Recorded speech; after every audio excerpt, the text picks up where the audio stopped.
pessoal, como vocês estão? Espero que estejam todos bem. E desde já eu peço que vocês deixem o seu like, compartilhem, comentem para que o YouTube entenda que este canal tem relevância.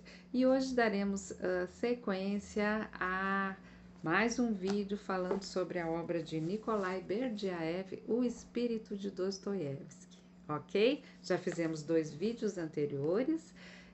Eu achei interessante começar. Vamos falar aqui de vários críticos, tá, gente? Mas achei interessante começar com Berdyaev, porque é um crítico que eu gosto muito.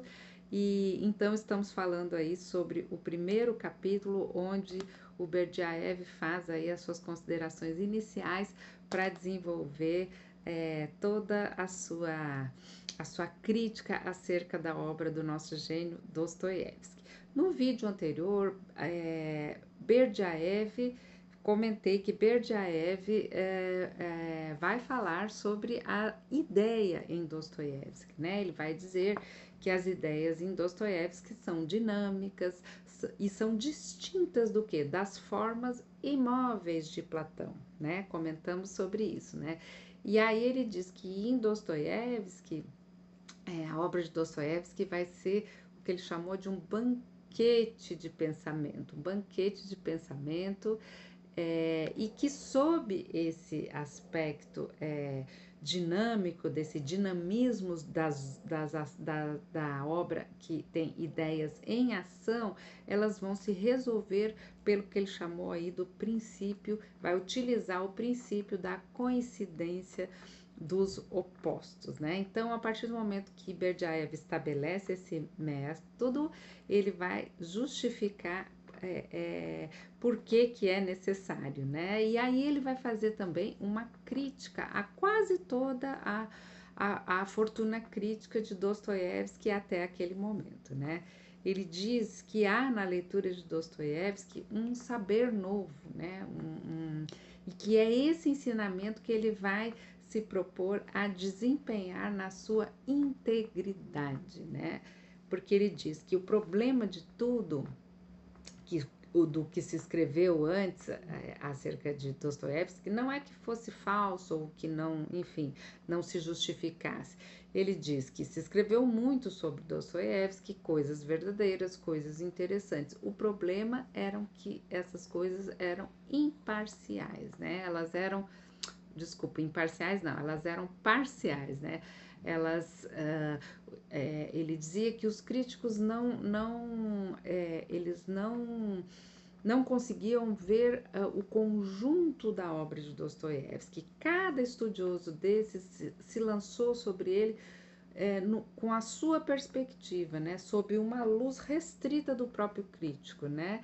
Então, para ver se aquilo, a obra de Dostoiévski, se encaixariam nas suas próprias pesquisas, né? E aí o Berdyaev, ele vai enumerar várias dessas leituras parciais, né?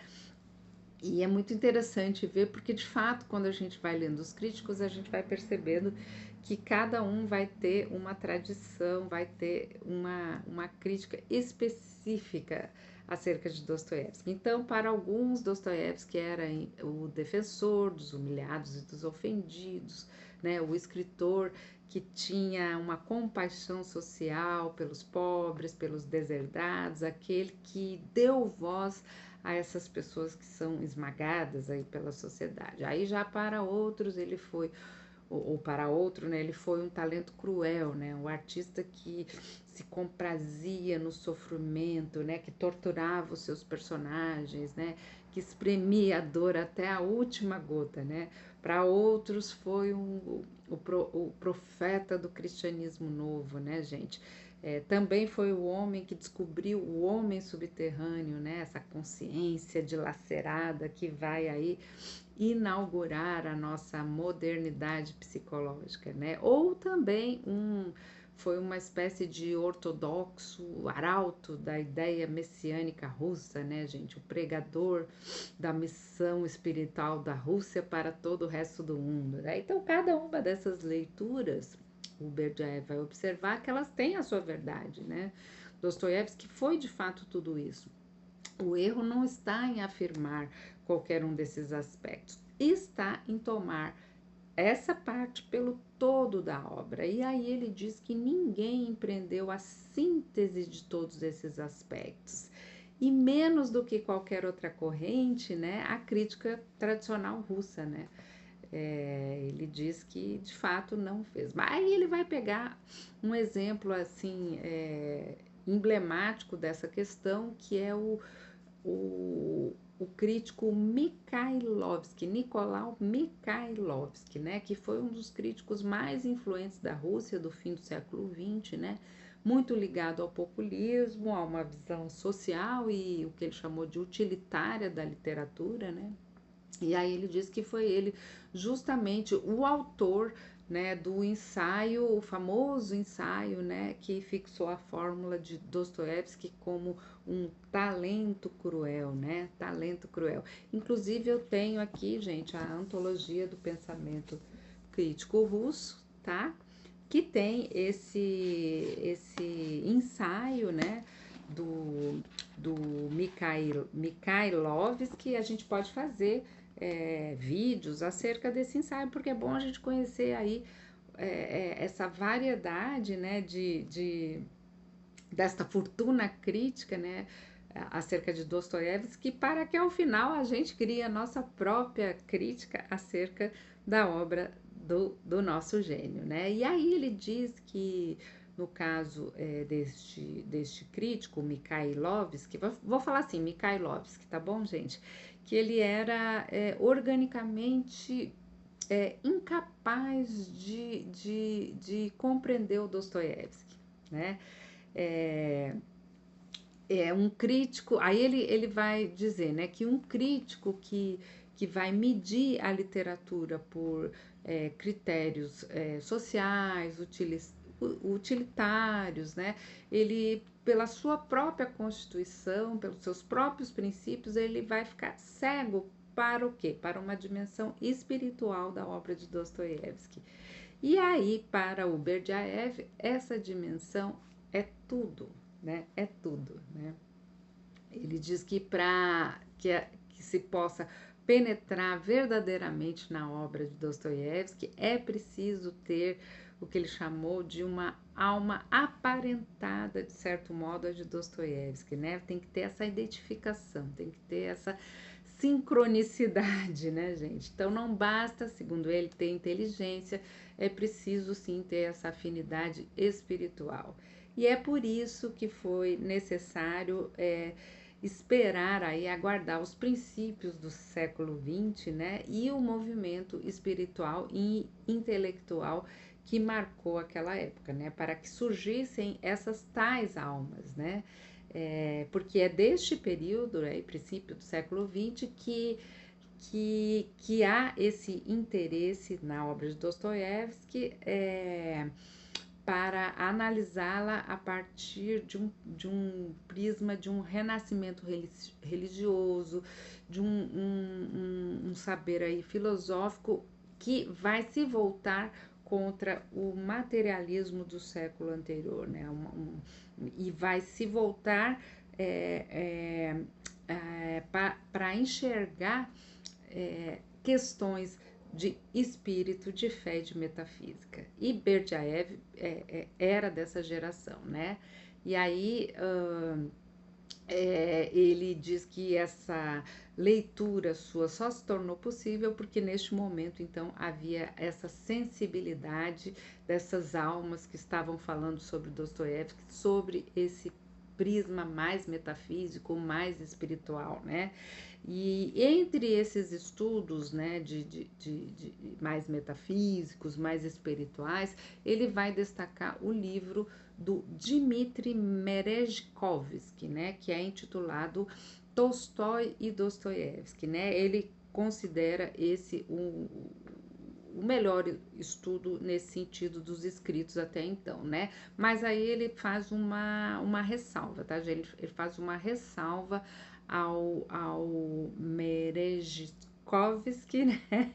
Porque ele diz que também o Merezhkovsky ele se preocupou demasiadamente em expor as teorias religiosas de Dostoiévski, né? Postas em paralelo com as de Tolstói. Então, só para falar rapidamente, né, o Merezhkovsky, né, ele opunha então esses dois gigantes russos, né, gente? Ele dizia que o Tolstói seria o vidente da carne, da natureza, né? Do corpo, né, da vida terrena. E o Dostoiévski era o vidente do espírito, né? Então ele fazia essa contraposição. E aí esse crítico anunciava que o Dostoiévski era o, o escritor, né, da ressurreição da carne, da reconciliação futura entre espírito e corpo. Né? Então, aí ele diz, o Berdyaev, que o problema do Merezhkovsky é reduzir, então, o Dostoiévski a um instrumento, né? O Dostoiévski virou nas mãos dele um meio de propagação de uma doutrina, né? A do próprio Merezhkovsky, né? E o Merezhkovsky deixou de perceber aquilo que o Dostoiévski tem de mais precioso, que é a sua originalidade, né? Então, ainda que o livro do Merezhkovsky tenha rasgado horizontes, né? Ainda há essa questão de reduzir o autor, né? De reduzir o Dostoiévski, no caso, a sua própria tese, né? E aí ele vai contrapor tudo isso e dizer que não, que Dostoiévski é um mundo, né? E aí, quando ele vai dizer que Dostoiévski é um mundo, ele vai reformular todo esse método que vinha sendo desenvolvido até então, né? E aí ele vai dizer assim, que um grande escritor, né, ele vai ser uma manifestação completa de espírito, tá, gente? Ele vai ser, e deve ser tomado como tal, né, como uma unidade, né, não como especificamente preso a uma situação específica, né? Então, essa unidade, ela não se deixa penetrar de fora para dentro, né? Só se pode alcançar essa unidade do autor, né, de uma maneira intuitiva, vivendo, né, aquela obra, aquele autor, né? Então, nada adiante, segundo ele, você vir de fora e tentar recompor fragmentos dessa obra, né? Então, uma obra assim tratada já estaria morta desde já, sob esse bisturi com essa vivissecção, ele chama. Ele usa imagens muito bonitas do Berdyaev, né? Ele escreve muito bem, eu já falei isso para vocês, né? Então, ele usa essa imagem da vivissecção, né? De secar o que ainda está vivo. E aí ele recusa essa atitude de seus contemporâneos, que ele diz que estão sempre dispostos a tratar o escritor com um bisturi, né? Um bisturi, suspeitando nele que ele tem algum tipo, né? No caso do Dostoiévski, que ele teria algum tipo de enfermidade oculta, né? Um câncer secreto, né?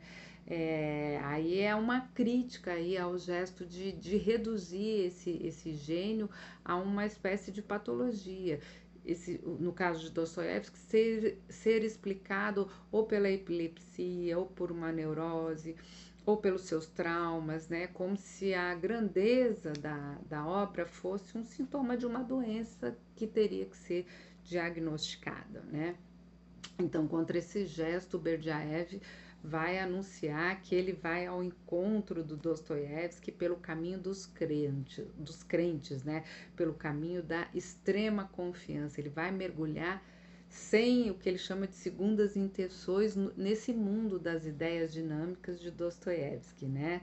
Para entender e penetrar a sua concepção fundamental de mundo, né? É isso a que ele se propõe, o Berdyaev, né?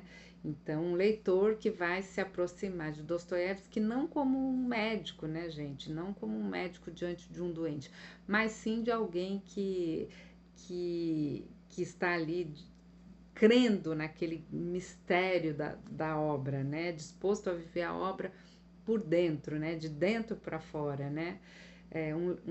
Um leitor que vai tratar as ideias como forças reais, né? E que vai aceitar essa coincidência dos opostos que a gente já falou no outro vídeo, né? E vai buscar essa multiplicidade aí nos seus romances, né? Na sua visão de mundo. E aí, a partir daí, ele vai tratar, vai percorrer aí várias vertentes dentro da obra de Dostoiévski, né? Que a gente pode, inclusive, fazer outros vídeos, né? Aí ele vai falar. A gente falou do capítulo 1, né? Mas pode ser, a gente pode escolher, né? Algum dos outros temas, né? Ele vai falar no capítulo 2 do homem, depois no capítulo 3 vai falar sobre a liberdade em Dostoiévski, depois o mal, o amor, a revolução e o socialismo, a Rússia. Vai ter um capítulo que vai falar especificamente do Grão Inquisidor, né, do Cristo e o Anticristo, e por fim Dostoiévski e nós. Ou seja, é um livrinho, né, gente, que vai nos dar uma visão assim muito diferente, né? Como a gente mesmo falou no primeiro vídeo, né? Que ele mesmo, o Berdyaev, diz que ele não é um crítico que está interessado nas questões psicológicas de Dostoiévski, mas sim nas pneumatológicas, né? E aí tudo isso eu expliquei já lá no primeiro vídeo e no segundo vídeo. E é isso, gente. Então terminamos essa série e essa semana ainda eu devo subir um vídeo aí continuando com a nossa análise de Os Demônios, sob o ponto de vista do biógrafo de Dostoiévski, Joseph Frank, tá bom? Então é isso. Tchau, tchau.